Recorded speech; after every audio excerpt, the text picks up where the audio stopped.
to the resources.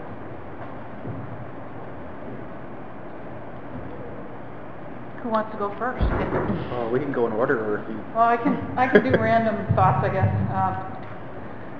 I did want to mention that there's this perception out there that people have sometimes that there are no cases, and Rachel talked about this a little bit, and this issue hasn't been properly put before the courts, and maybe the Supreme Court will change the 14th Amendment if we just can only get it in front of the courts. And actually, there's lots of court cases out there. You just never hear about them because they're handled by immigration lawyers and usually in U.S. District Court, and the courts always uphold the traditional interpretation of the 14th Amendment. Typical one I have sitting here in front of me, Abel Giordano Martinez, plaintiff versus Condoleezza Rice. Condoleezza Rice wouldn't give him a passport, so he couldn't prove he was a U.S. citizen, and he filed a civil action and got a judgment in his favor, and the jury returned a verdict in favor of plaintiff by finding that he proved by a preponderance of the evidence that he was born in the United States of America. Nobody asked about his parents or anything. It was just an issue of were you born in America.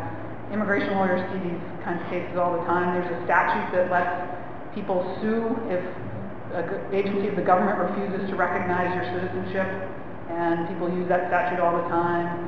It's very common. So I just wanted to make sure people knew that, because sometimes in the news media people tell you that there's no cases and nobody ever litigated this issue. And they do litigate it, it's just that the traditional interpretation of the 14th Amendment is always upheld.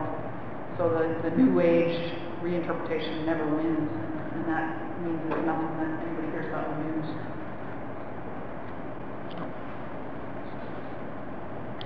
Let me make sure this works here. Well, just a quick response to that, and I think that the court comes to the right decision on that without congressional legislation on the subject. How can you deny citizenship to someone born on U.S. soil when there's no statute excluding them? And that's one of the bases of my argument that you can't. It's impossible. The courts won't step in and say, no, you're not a citizen of the United States. The United States has plenary power over this unless they exercise it. The courts can't come and say, oh, we're going to take that away from you because some consensualist said that you may not be. Congress would have to act. But what I wanted to offer a few extra comments on, I think Margaret brought up an interesting case in the Hamdi case, and Rachel brought up some interesting stuff on other cases on this issue of subject to the jurisdiction thereof, and this idea that the Supreme Court will unlikely change its interpretation or exclude, upheld, or Congress has a right to legislate. Now, what's interesting is the recent Flores-Villar non-decision that I took part of in an amicus brief. That case was orally argued on, I think, November 11th or 10th of 2010, and the court issued a non-opinion, and they waited till June. It was divided 4-4. And our argument in our brief in support of, I think the only brief in support of the government was, Congress has plenary power and the subject to jurisdiction thereof is legislated by the terms of allegiance. And at oral argument, it seemed that 5 of the 8 justices were going to side and uphold the statute which discriminated on gender to citizens born overseas between women and men, the statutory constructs. But I think what ended up dividing them, we will never know. But I think one of the issues that ended up dividing and made it a 4-4 split is that one of the justices tried to slip in, to identify the original intent of the 14th Amendment, maybe given some kind of exclusionist view of subject to the jurisdiction thereof. And I would say, that is probably the correct interpretation. It's very limited, narrow on what Congress can do in that aspect. But we'll never know. I mean, 6 months. Both sides obviously wrote an opinion, and the Chief Justice Roberts finally stepped in and looked at both opinions, and probably the new status quo, the Roberts Court does not issue opinions on tie cases. I think Rehnquist did, if I remember, and other courts have issued opinions when it was a tie, and then it was, then the judgment of the lower courts affirmed, but they gave some kind of guidance of how they got to that. But the Roberts Court won't ever reveal that information. So I think, the issue is a hotbed topic even at the Supreme Court, and I just wanted to bring that up. And I know... yeah, that's not a birthright citizenship case, though. And, I think the question on can Congress legislate a change in the definition of citizen in the 14th Amendment, I think it's pretty clear to most people they can't. What they can do is enforce the definition through legislation. and they have done that. There's a whole pile of statutes on the books that immigration lawyers know about that say if you're born within certain places, you're a 14th Amendment citizen. So they're allowed to define the borders of the United States and thereby apply the citizenship definition within those borders. There's a statute for Alaska. We have our own that says anybody born in Alaska after the date when Alaska was acquired by the Russians, from the Russians, is a citizen except for Indians, and they don't get it until a date in 1924 when Congress passed the Indian Citizenship Act. There's a statute for Guam, there's a statute for the Virgin Islands, there's a statute for Puerto Rico, there's a statute for Hawaii, there's a general statute that covers the whole United States. There's a whole bunch of statutes that enforce the definition. And that's, I think, what was meant by that language that you're talking about with Sumner. Not that Congress can change the meaning of the definition through legislation.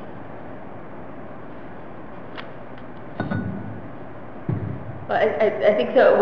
Something we've kind of also that you've touched on a little bit is this distinction that I think we don't really think about unless you're an immigration lawyer between types of citizenship, right? When you are a citizen, everyone who's a citizen has the same rights as a citizen, but those paths to citizenship are very different. And so, if you're an immigration lawyer, you think about this a lot. That we have the statutory forms on the one side and the constitutional form of birthright citizenship on the other, and how incredibly different they are. I mean, if you've got a case that presents an issue of derivative citizenship or acquired citizenship, someone who was a child of parents who naturalized or who was born outside the United States to U.S. citizen parents. You have to look at, well, what year were they born? What was the law in effect at that year? Margaret gave us that citizenship chart, and so as a practical matter, they're very different. But I think I'm sure. I've been interested recently in trying to think about the sort of theoretical implications of this. Why do we have these two different forms? Why do we have these statutory forms that have kind of waxed and waned, have kind of changed with the political winds over time versus this kind of core grant of territorial citizenship? I guess I think I feel strongly that it's a good thing that territorial citizenship was put in the 14th Amendment and didn't end up being subject to those winds of change. But sometimes I question myself and wonder, well, what about all those other forms, and should we be thinking about those? It's not really the issue squarely before us, but it just strikes me that might be an interesting place to go with all of this. Well, it is. There's immigration lawyers have a lot of inside jokes because we deal with this extraordinarily complex code all the time. And the example that your discussion just now brought to mind is Barack Obama, who, of course, was in the news for a long time and kept getting sued, and people said he wasn't really qualified to be president, and so forth and so on. He released his birth certificate. I think it's now, most people agree that he was born in Hawaii, and there's a statute that says people born in Hawaii are birthright citizens under the 14th Amendment. That's part of the United States at the time he was born. So we think he's a just so life citizen now. I think that's pretty settled. But before that, also people were saying, well, what if he was born in Kenya? What would be the law? And the interesting thing is, what you were talking about, if you hypothetically posit, I'm not saying I believe this, but if you hypothetically posit that Barack Obama was born in Kenya in 1961, would he have been a United States citizen? Would he have been a natural born citizen at the time of his birth? Well, it turns out that's actually very complicated, because his mom got pregnant when she was 17 and had him when he was 18. And in 1961, the law said that if you were a married American citizen woman and you had a child overseas, the child would not be a U.S. citizen if you were married to a foreigner unless you had 5 years in the United States after the age of 14. Well, she had him at 18, so mathematically she couldn't have had 5 years in the United States after the age of 14 before he was born. And she was married at the time to somebody who was a Kenyan citizen, so people said, well, he wouldn't have been a citizen. Well, no, wait, it doesn't stop there. If the marriage wasn't valid, then she only needed 1 year in the United States any time before his birth, which she clearly had. And it turns out that Barack Obama Sr. was married to somebody else in Kenya at the time that, he married in Hawaii to Barack Obama's mom, so then it would all get really complicated. You see how exciting immigration lawyers get when they get problems like this. So the concept that we would change the 14th Amendment from a simple bright line rule that everybody understands where you don't need a lawyer to something that would require you to hire a lawyer to figure out how long your mom was in the U.S. and was your marriage valid to your father and all that sort of stuff gets lawyers really excited. cited at immigration law conferences.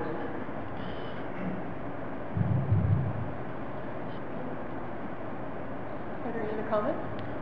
I have questions, if that's where we can.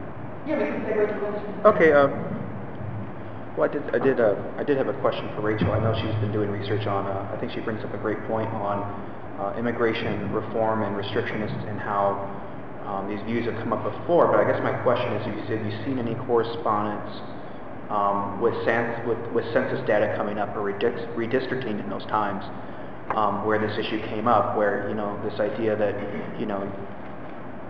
government seats are at play, or we're talking that you start seeing these restrictionist views that, hey, we need to limit this, or any kind of data like that corresponds with. Specifically on census, on redistricting? I haven't, although I have to say I haven't looked for that. I've mostly, so far, I'm going to go into some of the papers of these restrictionist groups, but I mean, so far what I've looked at is what's, mostly what's ended up in the press, in the popular press, about these issues at the time. I certainly didn't see any conflicts about redistricting. So this is an issue of population getting counted and seats getting apportioned based on that, and I haven't seen that as a prior issue. And I think maybe you're pointing out this is an issue today. Yeah, this is one of the things that that may be in my list of sort of how these are different. Although I don't think it alters my point about sort of how they're the same. But I think it's a point well taken that is a difference now. Yeah, there is some data I can give you if you want. Oh, okay. Yeah. Pew Hispanic Center did a study of children born in the U.S. in 2009, and they said about 8% of all the children born in the U.S. from March 2009 to March 2010 had parents who were not authorized to be in the United States. Now, again, that doesn't tell you if we change the rule, how many people would lose citizenship, because it depends on what we change the rule to. If they're children that turn out to be stateless and we change the rule so that they keep U.S. citizenship if they're stateless, then that doesn't mean we lose 8% of the population. Also, it could be much higher if we exclude everybody who doesn't have a citizen parent or a green card parent or a parent who's on active duty in the military, because we have millions of people living legally in the United States for long periods of time who have kids here who don't have green cards. We have E1, E2 treaty trader, treaty investor visa holders. We have J1 doctors who work at the VA. We have H1B professional workers, on and on and on. All these people that don't have green cards yet. Some of them will never get them because they can't ever qualify for them, but they live in the United States for years and years and years. I know E visa holders have been here for 22 years owning business, and they'll never get green cards and never get U.S. citizenship, but they're legal. If we exclude all those people, then we lose another much bigger chunk, and nobody's done an estimate of, what happens if we exclude all those folks' kids. But Pew says it's about 8% of the kids born during that time period in the United States who had undocumented parents, and we kind of know where most of those kids are in the United States. They're in the high-density states, the states that have a lot of undocumented immigrant parents. So there's a little bit of data on that, although I have not seen a study where anybody specifically talked about redistricting issues. Yeah, I think my point was, having written in this area, I noticed a trend, at least in recent years, I think the 1990 census, the 2000, and now the 2000, I'm sure after the 2010 census, is it complete or is it still considered data? But law review articles seem to come out right around that time where we get this restrictionist views, because then we start seeing estimates on data, and then I've seen people oh, now we're going to limit birthright citizenship, and it's one of the ideas come out because congressional apportionment changes based on that sometimes, and sometimes people overestimate the numbers on both sides. And I just didn't know. I didn't know whether you ran into that in the past or anything, because I think it's more of a modern issue. I've seen in the legal discourse and scholar discourse that they debate this, but I just thought maybe it's something to consider. Yeah. If you run into it. But I had just a question for you, Patrick, about, I wasn't sure I quite got the point about allegiance, and if you were suggesting that allegiance and being subject to the jurisdiction are the same thing or not, because to me, you seem to be getting at the question of who's subject to the that seems to be the point that we need to figure out for the 14th Amendment. And can you just clarify if you think that that gets to the same question? Okay, I think the question is how the interrelationship between substance jurisdiction, thereof, and allegiance, and what are the terms. First, the 14th Amendment abolished perpetual allegiance. Actually, the United States never really accepted perpetual allegiance, which was part of the British common law. We accepted the terms of natural allegiance, and that's what you were born with when you were given citizenship, depending on how you're given it, whether, but it's given at birth. And then there's temporary or local allegiance, and the constructs of that are very simple. And the idea that, you basically come into any foreign country and you agree to submit to all the laws as a condition of your settlement.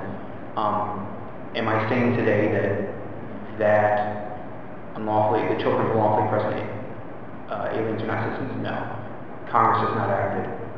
As it stands today, there is a bright-line rule, like Margaret points out. It is a simple rule. It's one of the few simple rules in our constitutional jurisprudence we have right now that can't be litigated and unless Congress acts.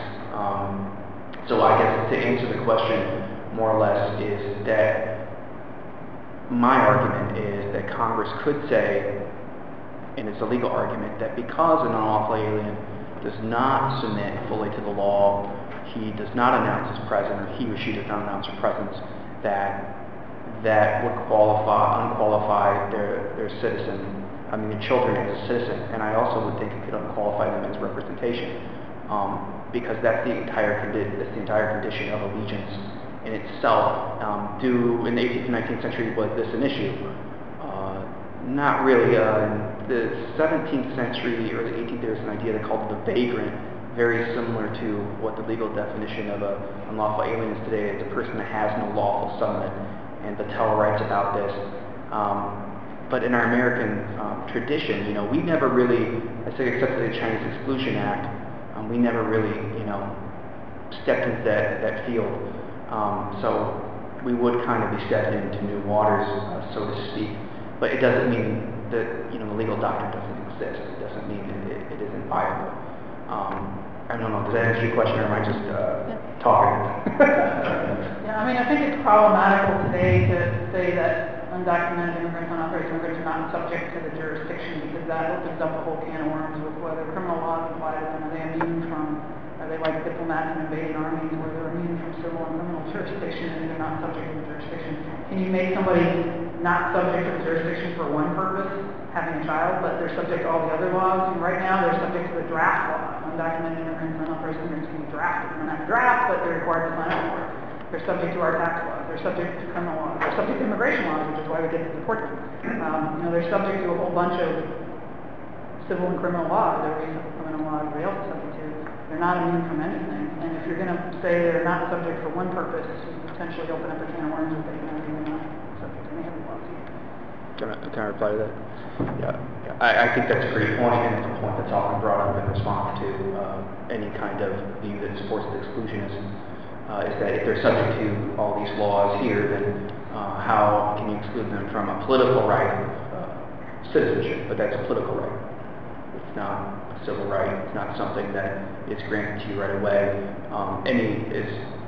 My presentation yesterday informs, anyone who's present, a stranger no matter what, ever since the beginning of alien law, is subject to the laws of it and penalties. However, in order to maintain order and safety, there can be laws that condition that settlement or exclude them from certain rights. That's very well settled in 18th century, 19th century law. I know that doesn't make sense to some people, and we haven't done that for a long time. In the 19th century, we did exclude people that were born in the United States, so there are numerous cases, and there are numerous cases probably unreported, but the information I have found by the Department of State is that it did happen. Do I think it's right? That's a whole separate question in itself, but,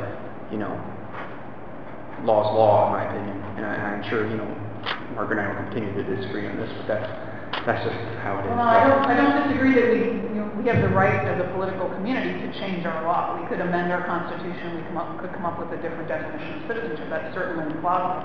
But the one that we have now is a constitutional amendment. It's very clear what it means. And Congress can't just alter it with legislation. We have to change the Constitution. We've got to amend the 14th Amendment. Whether we want to do that, I think that would be opening up a big can of worms. But the clear path to it is, if you want to change things, you have to amend the Constitution. Agree to disagree. Any other questions for each other? No, I want to hear what the audience thinks. Okay, we can take questions from the audience. Now there is a microphone at the front of the room. This question is for Professor Stock. And I know you were following that show business maximum, leave the audience wanting more. But tell us why Winston Churchill was an American citizen. I'm glad you asked. I was going to answer that, but there was a 5-minute thing going on. Winston Churchill has got a very complicated history, which is illustrative of the complicated immigration histories of many of our great national leaders. I'm asking about Bill Richardson next. Winston Churchill was born outside the borders of the United States to an American mother and a British father, and his parents were married at the time of his birth. So there is some dispute about time of conception and what was going on. But Jenny Jerome was his mom, well-known, famous, wealthy American. And at the time of his birth, the law said that there was a discriminatory provision because Congress, of course, makes the U.S. Witness laws, and they've been doing that since the founding of the Republic, and they discriminated against women at the time. So they said that if you were a married American man and you had a baby overseas, your baby was a U.S. citizen. But if you're a married American woman married to a foreigner, your kid was not a U.S. citizen. So Winston and the whole family thought, they just read congressional statutes and thought that was it. They said, well, Winston's not a U.S. citizen. So he complained bitterly all his life about his accident of birth, and if his mom had him in New York, and he would have been a U.S. citizen, and he would have actually been a dual citizen. So the British would have given him citizenship, so he would have been dual American-British. And he complained about this bitterly, and then Congress made him an honorary citizen. And then later on, the courts ruled that it was a violation of the Equal Protection Clause to discriminate against married American women. And retroactively, all of the people whose kids were not American citizens became American citizens by retroactive application of law. So after he was dead, Winston Churchill suddenly became an American on the day of his birth. And that had a cascading effect and made a bunch of his descendants into U.S. citizens as well, because his descendants met the requirements for him to pass on his U.S. citizenship to his descendants. However, due to the fact that the United States is unique among countries of the world in many respects. We have the 14th Amendment, we have the Second Amendment. We're also unique in that we have the IRS. And we're one of the few countries in the world that taxes its citizens worldwide on all of their income.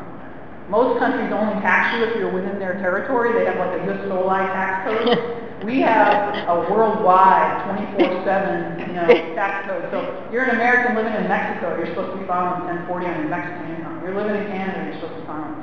So Winston Churchill's descendants are wary of going in and getting their passports because they think this will alert the Internal Revenue Service to the fact that they're supposed to have been paying taxes to the United States government all these years, now maybe centuries, and that might create a problem. Although I think there's a 7-year statute of limitations on the IRS. But the IRS is now, by the way, reaching out to all those overseas Americans because there's massive scofflaw Americans living overseas who haven't been paying their taxes, and they just passed a new law that they're going to start collecting. They're going through the banks now to get money from Americans living overseas, and they just finished an amnesty period where Americans who have been violating the American tax laws could have come forward and voluntarily disclosed their income in overseas accounts and so forth to the IRS, and gotten away with not getting put in jail and so forth. So a big, huge tax amnesty. They had some takers, but they're now going to start enforcing it, and they're doing it through banking laws.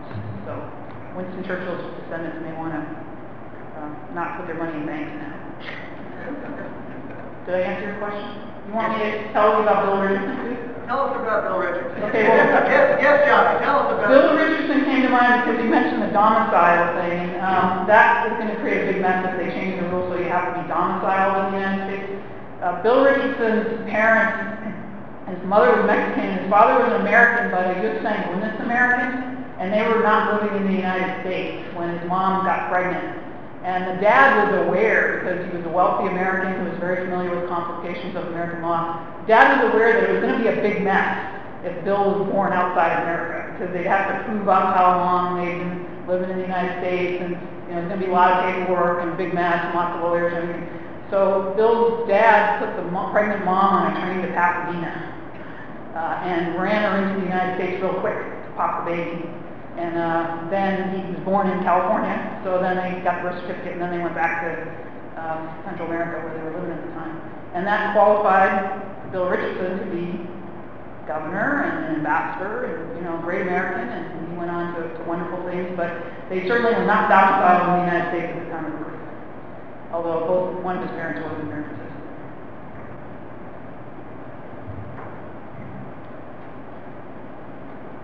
First, thank you all for your very interesting presentations. David Rubenstein, born in Long Island, Jewish Medical Center, Queens, New York. How do you know that? I am being a citizen. I wanted to know if you could talk a little bit about what the states are doing in this dialogue on birthright citizenship. I know that there's been certain state initiatives to deny birth certificates, for example, to children that are born to undocumented parents in the hospital. And I don't really think that anybody thinks that the states can lawfully do this, but rather that this is an attempt by the state to somehow litigate their way to the Supreme Court in the hope that they can get the Supreme Court to take another look at the meaning of the 14th Amendment. So it's sort of a two-part question. If you could flesh out a little bit more for both me and the audience about what states are doing here, number one, and number two, whether you think this is forgetting about what the Supreme Court might ultimately do with this question, whether it's a viable strategy to even get the question into the Supreme Court.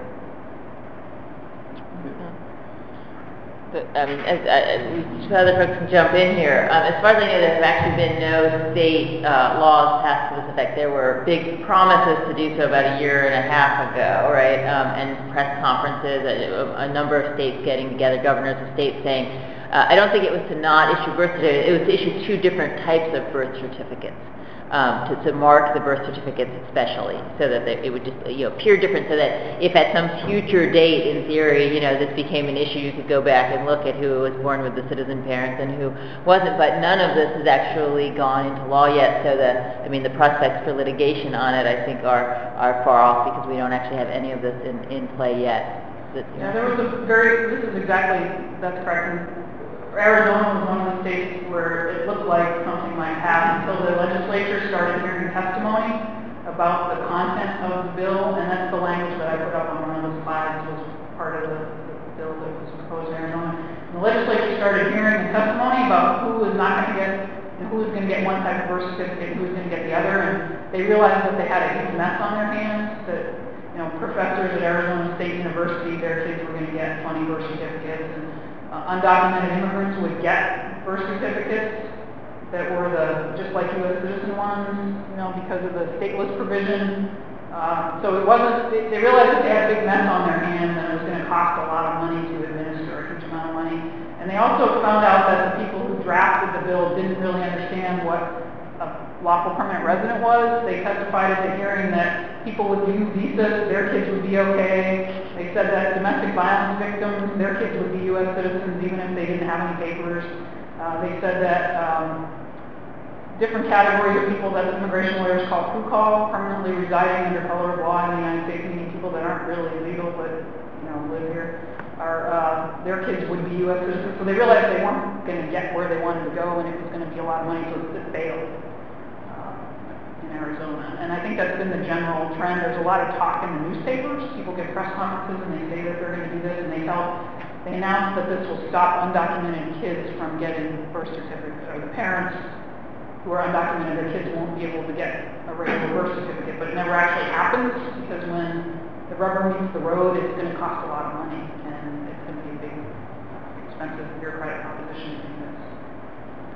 My only comment in addition to that, where that's exactly what the 14th Amendment was drafted to prevent, to reverse the Jefferson order of allegiance from states making ipso facto United States citizens to make the United States subject to the jurisdiction there, make the United States the supreme body in returning the original Constitution. I don't think, they were talking about returning the original Constitution, but as Margaret pointed out in her presentation I did yesterday, this understanding of citizenship was an issue with the Articles of Confederation and why the Constitution was drafted to prevent foreign embarrassments. And if the states are allowed to do this, it's essentially in contradiction of the 1787 Constitution and in contradiction of the meaning and intent of the 14th Amendment to vest this power of the United States citizenship with the federal government, not the states. So I think that's one thing I wanted to add.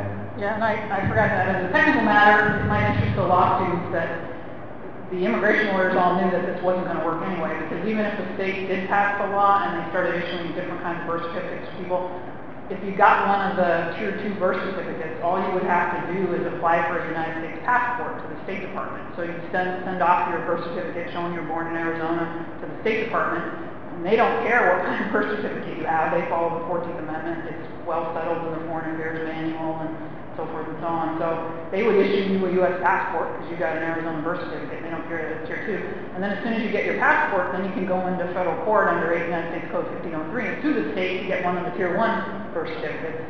So it's just sort of a big circular, silly thing that would create a lot of attorney's fees against the state for having them.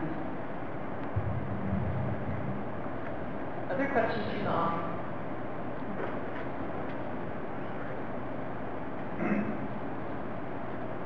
So, excellent presentation, really enjoyed it. I have two questions.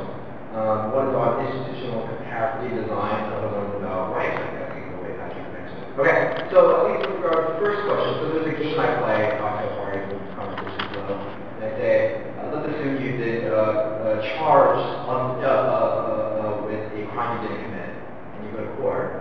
Would you rather have a jury decide your case, or would you have a judge decide your case, right? And we usually have a lot of those conversations, there's no role to play, who's the judge, who's the jury, who are your peers. But it always comes down to some idea of discussion of institutional capacity design, right? It's jury, how are they structured, how do they make decisions, the judge on the other hand. So, to the extent, right, we have a fundamental plurality basis, which is subject to the jurisdiction. I think Patrick sort of brought up the idea that maybe Congress should be involved in deciding it. I think it's a constitutional question.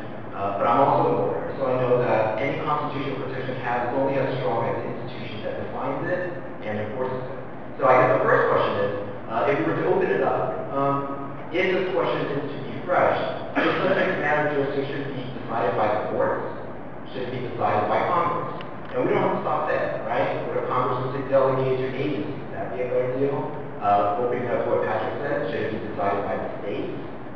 It also reminds me of one other thing. So in some European countries with naturalization, you actually have local communities that can do a referendum on whether an individual should be naturalized.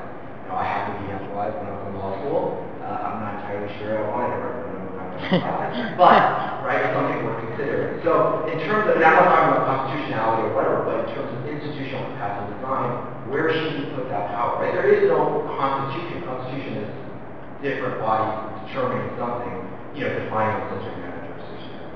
The second one is a little shorter, and I just want to sort of connect your thought on it.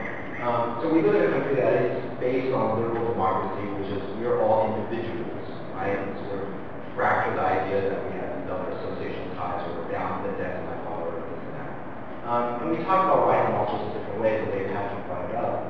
Should we think about it as a right of the parents to confer citizenship? Or is it the right of the individual as a kid, regardless of what your parents did? So how does talking about whose rights it is in light of our other principles affect this conversation? Can I answer first? Is that okay? Okay. Yeah. I think the first question, because it's a long question, is should the 14th Amendment be decided by courts or Congress? Is that correct, Rick? The first question is, should the 14th Amendment, subject to the jurisdiction thereof, be decided by the courts or Congress? Yeah, but not as a legal matter, as an institutional capacity. Like, who do you think should be in charge of defining that? Well, I would argue, and I think Margaret disagreed. As they saw right after its implementation, there was disagreement on how to interpret that on internationalist principles of allegiance, and there was clamor for Congress to define it. The Grant administration asked for clamor, no one questioned it, except for Robert S. Hale, who was his third objection. So I would say Congress is the proper person to define it, and I think they have the power to define it. It's very narrowly defined. It would have to be people that have no temporary local allegiance, who are not lawfully domiciled or something to that extent. Now, we'll disagree, and that's fine. In terms of the second question, I believe the question was, should this, even if we do this, should the issue be up to the parent's immigration status or the child's choice, correct? I was more looking at, in terms of thinking about it, do we think about, does the debate sound different if we think about it as the right of the child or the right of the parent? The right of the parent to prefer or the right of the child being born, right? Or what they, have the, and essentially are we, just saying what it's usually is in a system where we think about people still in terms of hierarchy of family, and that usually from countries where the parents incurred debt, you had the debt too because that was your family money. There's also another position which is we're all individuals, right? We're completely adamant, right? And that would, right? So I think, how would you define, if I were to switch how we talk about the right, does that change the conversation about interpreting subject to the jurisdiction? I think it changes it. Let me return back to the 19th century construct of that. The idea in international commentators and American commentators, especially diplomats and Secretary of State, Attorney Generals, were talking about this idea of election. And it wasn't a right. Hoare in 1874 tried to include it in the bill defining subject to the jurisdiction thereof as a means to give these children a chance to elect United States citizenship at a certain age in accordance with international principles. And because the idea was, why would you separate the parent from the child from the citizenship of the parent when, they're too young to understand this right now. So the idea was when they got, especially, that was one of the ideas, but, not to take away other countries' citizens. But they had this idea of a right of election and started developing in the late 19th century. Because of the right, think about it, the right of expatriation is that this idea that we should have the right, and especially in American law, that if we want to expatriate from the United States, we should be able to do so as long as the other country receives us. But the idea was also, well, why should we have a right of election too? We shouldn't impose on these children this idea that they automatically get citizenship. Well, wait till they turn 21, and that was what some of the Secretary of State opinions stated expressly, and what Hoare tried to do. In the end, it was never passed in legislation. I think Wong Kim Ark settled that issue to some extent, and I'll leave it open to the other commentators. Well, we have had that in our naturalization laws and our Gissing-Winnis laws, that if you inherited it from your parents, you then have to claim it by a certain date. It's been a very long tradition in our law, so I'm not sure it's correct to say that it didn't exist. It hasn't been an issue with birthright citizenship because it doesn't come up. That you have to claim it since you got it when you were born, so there's no issue of claiming it. It does come up all the time, though. When you look at that chart, not that you want to, but there's provision in there that requires it. Expatriation is a different issue, and that's existed since the time of the founding. The founders thought that you had a right to expatriate yourself, and you could give up your British citizenship and become an American. They didn't have a problem with that. They also didn't have a problem with dual citizenship. If you look at the founding, there's papers written by various founders talking about dual citizenship is okay too, and that makes sense because otherwise the French could take George Washington away from us just by making him a French citizen. He shouldn't lose his American citizenship just because another country took away, made him a citizen of their country. So I think it's a little more complicated than it may appear at first glance. On the question about whose right it is, you didn't mention the country, the political community, and I think that's ultimately who decides. We did that through the 14th Amendment. It's not necessarily the parents' right or the child's right. It's the political community deciding who's going to be a citizen. It's always traditionally been that way. Now, we do, of course, today have a more modern concern about statelessness, and there's a trend to say, well, nobody should be stateless, so there ought to be some country that has to claim somebody. Unfortunately, we have no mechanism for enforcing that, and their U.S. law is so complex that many of our children of American citizens are stateless if they're born overseas and are not under U.S. law able to claim American citizenship, either because they don't qualify or their parents don't file paperwork on time or some other reason. Some of them end up in the United States being stateless. I ran into a case recently where somebody at the Pentagon called me because they had a problem with somebody who was serving in the military. They had just realized that this person wasn't a U.S. citizen, and they couldn't figure out what country he was a citizen of. For the following reasons, here are the facts, how the head treated you. This individual was adopted by an American couple overseas. And the couple adopted this child when the child was small. The child came back to the United States. They did a readoption in a state in the United States, and the state issued a state birth certificate, which is very common now for adopted children. It showed the child was born overseas. It didn't show the child was an American citizen. It just showed the child had a state birth certificate with 2 new parents listed on it, and the child was born overseas. So this child grows up in America, and by the way, did not gain U.S. citizenship merely by adoption. A lot doesn't let that happen. The parents didn't file paperwork for the child to get American citizenship in a timely fashion. The child then went to a military recruiter, and the military recruiter, not being an expert in immigration law, looked at the state birth certificate and assumed that this child was a citizen of the United States, not realizing that the birthplace on it was not located in America, and let this person into the military, where the individual was serving for a number of years until he applied for a security clearance, and thereupon some expert looked at the birth certificate and said, wait a minute, you were born in a foreign country. Where's your American paperwork showing you're an American citizen? Well, he doesn't have any. He's not an American citizen. It turns out he's not a citizen of the other country any longer either. He's a stateless individual serving in the United States military. And they called me to find out what to do about it. And I said, well, we called the right person. There's a war going on right now, and you can just naturalize them, so quick, have them file a military naturalization application, which does not require you to have a green card. You can be an undocumented immigrant and get your citizenship through military service, although undocumented immigrants, by the way, are not allowed to join the military, but if they could get citizenship through military service. So he had ended up in the military essentially by accident. So they're now naturalizing him as a U.S. citizen to solve the problem that's created. I just throw this out as an illustration to try to attempt to answer your institutional capacity. I'm not sure it's the right of the parent or the child. It probably gets back to the political community, but that's a more traditional understanding, and I know we're in a new era of individual rights. So I have to think about that question a little bit more to give it the proper answer.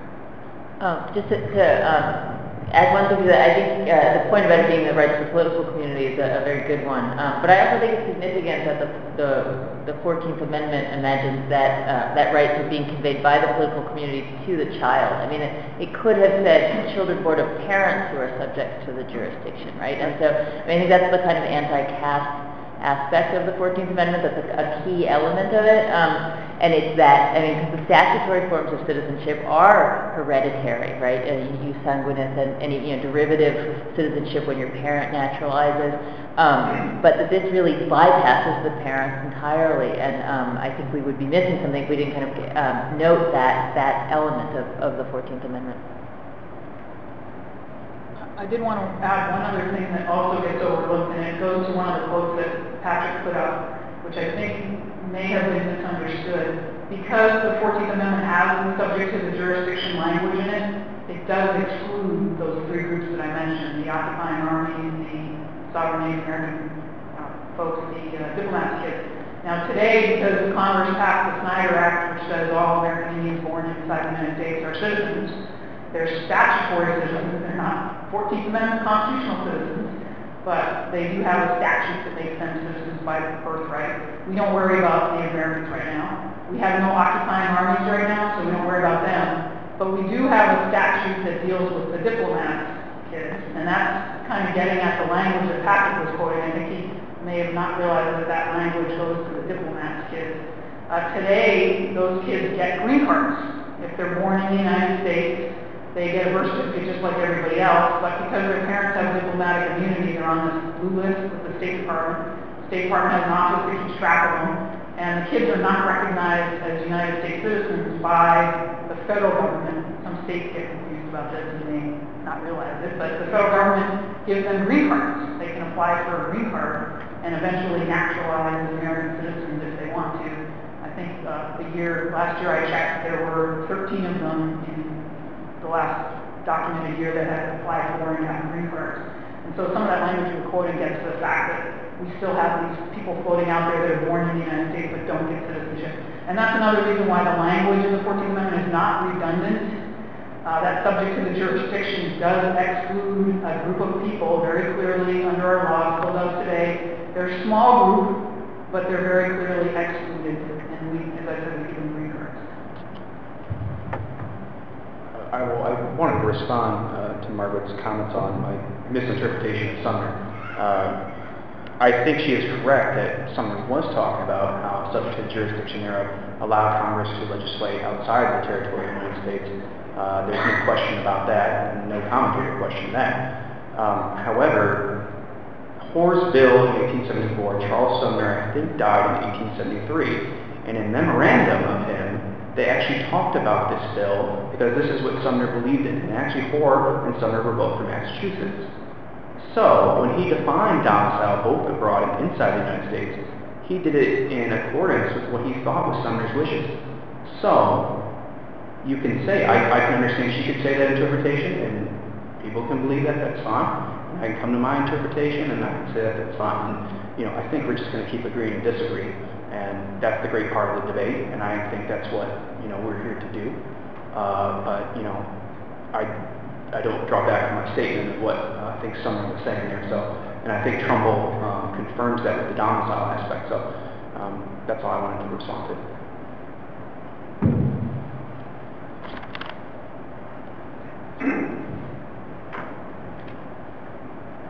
Thanks for your presentation. Brady Rumpkin. I was born in Panama, so I was very interested in John McCain. You need a lawyer. I have two questions that any or all of you can comment on, but the first is to Rachel, and others can comment if you will. Rachel, I was really interested in your presentation in the sense that we've sort of been here before when it comes to the heated rhetoric around efforts to curtail birthright citizenship. And this notion that you can parallel some of what's happening now to this earlier period. And I think you said that there had been this conflict before, slightly different variety, between the 14th Amendment principle and the naturalization. And you said that in that context, during that period, the 14th Amendment won. I think you said it won when Congress ultimately repealed the naturalization provision. So it didn't win with interpretation that said... Right, it didn't win in the courts. No, yes, it didn't. I mean, in the sort of larger historical sense, we're left, that tension has disappeared, but it's disappeared because those restrictions were taken out of the naturalization law. So there's no longer this conflict between them. But it wasn't in any sense that that was an improper law under the 14th Amendment. It prevailed in politics. Yes, ultimately, yes. the political environment changed so that politics, through legislative action, eliminated the tension. And you suggest that now there's perhaps a tension between the 14th Amendment again on one side and immigration law on the other. And I guess I'm curious about your assessment of whether ultimately politics can resolve that tension in the same way now, or whether the politics is such that that's not the way that the tension is going to be resolved. So I'm interested in your thoughts about that. And for Margaret, great presentation as well. It seems that ultimately, as you look at these efforts that are focused, I think that is focused on curtailing birthright citizenship, it seems that to the extent that you are predicting that these efforts are unlikely to succeed, that it's based on a sense that people will, as they did apparently in Arizona, as they were thinking about their attempt to deal with this issue, however ineffectively they could, they realized the complications, the unintended consequences.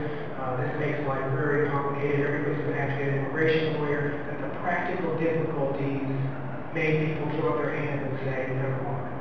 I guess I'm interested in your assessment of, again, thinking about the current political environment. How confident are you that reasonable people coming to judgments about the practical difficulties sort of leave this issue alone?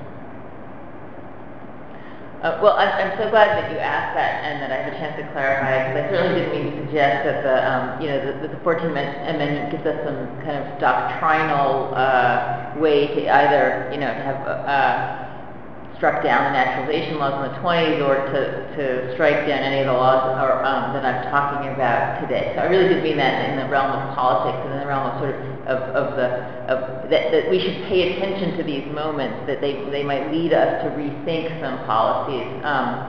And so in terms of the contemporary, when I refer to the policies that I think have brought these tensions to the fore, and particularly the policies that have kind of created this large group of, this situation where we have U.S. citizen kids with undocumented parents.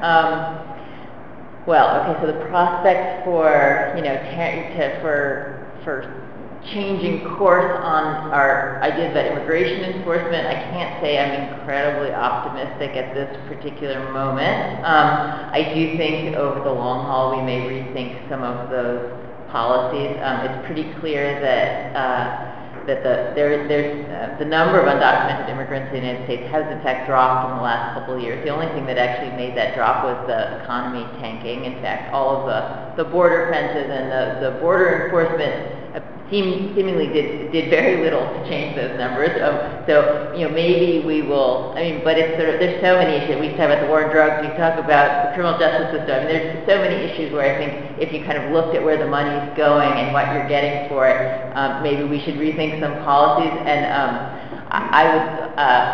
I would love to see those policies rethought. I don't think it's going to happen in the short term, but I do hope that in the long term it will. I don't think there's a snowball chance in hell we're actually going to change any of this, but I do think that the idea is superficially appealing at first glance to a lot of people. Because when you show a picture of somebody pregnant sneaking across the border to have a baby, it gets people very upset, and they tend to think of simple solution, change the 14th Amendment, not realizing that, wait a minute, there's a reason why we have that law, and it looks for a long time, there's all these costs to changing the system, how is it going to affect me? Most of the people who suggest these ideas never have thought about the actual implementation of it, and that, I think, is where the rubber meets the road on a lot of these things. And if you finally actually decide to go try to change it, then you have to have hearings, and you have to have people talking about what it's going to cost, and that sort of thing. We're in an era of people wanting smaller government, not bigger government. We're in an era where people don't want to spend a lot of money on bureaucrats to check things. We're kind of getting to the point where we're tired of having to spend lots of money getting, new forms of identification and all that sort of thing. One thing that would actually make this a lot easier if we did decide to change things would be if we did what most countries have done, which the United States has never done, which is to have a national registry of all citizens, a national birth registry, a national registry of everybody who's American. We've never done that in the history of the United States, but we could do that, and if we did that, it would be a lot easier to make a change to a two-tiered system. But the folks that want 14th Amendment change do not want a national ID, so there's a tension there. The folks that want 14th Amendment change don't want a bigger government, they don't want more bureaucracy, they don't want more checks and that sort of thing. So I don't think it's actually going to change. I think we're going through one of these blips that we go through that Rachel's talking about, where people get excited about a problem and they try to go for what they think is a simple solution until they start looking under the rocks and they realize it's not as simple as it may appear at first glance. The demographics are also going in a direction that indicates we're not going to get a change. If you look at the folks pushing for this, it's not the younger youth demographic. It's, we're going to be experiencing a huge change in the ethnic composition of our country in the next 10 or 15, 20 years. And the folks that are pushing for this are in the group that is going to be smaller and smaller and smaller. So I think that the likelihood that this is going to change is slim to none. But we are going to see a lot of smoke and lots of discussion and rhetoric and presidential campaign speeches where we talk about anchorage and things like that. We'll see a lot of that. Will we actually see anything happen? Probably not. Will this issue help us to maybe get immigration reform? Yeah, I hope so. I hope it'll also, there are serious problems out there that are related to this issue, and serious people need to solve these serious problems. Probably changing the 14th Amendment isn't going to do it, but there are other practical things that we could do, and we could enact comprehensive immigration reform that would reduce a lot of this pressure, that would solve a lot of these problems. And I'm hopeful that the rhetoric and discussions like this will raise people's awareness of the complexity of our immigration laws and the fact that we're in an era that requires us to go out and actually do something and not let the problem fester. I'm often reminded in these debates after everybody gets through discussing everything of a famous American named Ronald Reagan, who looked at the U.S. tax code in the 1980s and looked at the fact that everybody was breaking the law and Americans were taxed off laws and the tax code was really complicated and the only people making money on the tax code were accountants and lawyers. And he said, I'm not going to hire 50,000 IRS agents to go after everybody and enforce the tax laws. I'm going to reform them. And that will reduce some of the tension and solve a lot of the problems. And he ended up getting the Tax Reform Act through successfully. So I'm hopeful that we'll get some national leadership like that manages to communicate to the American public that our immigration system is very broken and very messed up. And it needs a wholesale comprehensive reform. It needs that if America wants to remain a superpower and a competitive global power, and if we're going to attract the talent that we need to get our economy back moving. We have a broken system, we need to fix it, but we don't necessarily need to change our Constitution. We just need to fix what's already on the books.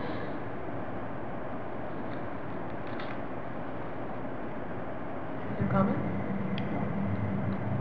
There are no other questions from the audience, and we would like to very, very much thank our speakers for being here today, and to give those who are speaking for the first time a very small token of our appreciation. So thank you very much for the time to Rachel. And we really appreciate being here, and it was a very stimulating discussion. Are there any other comments you made that we can do before we join?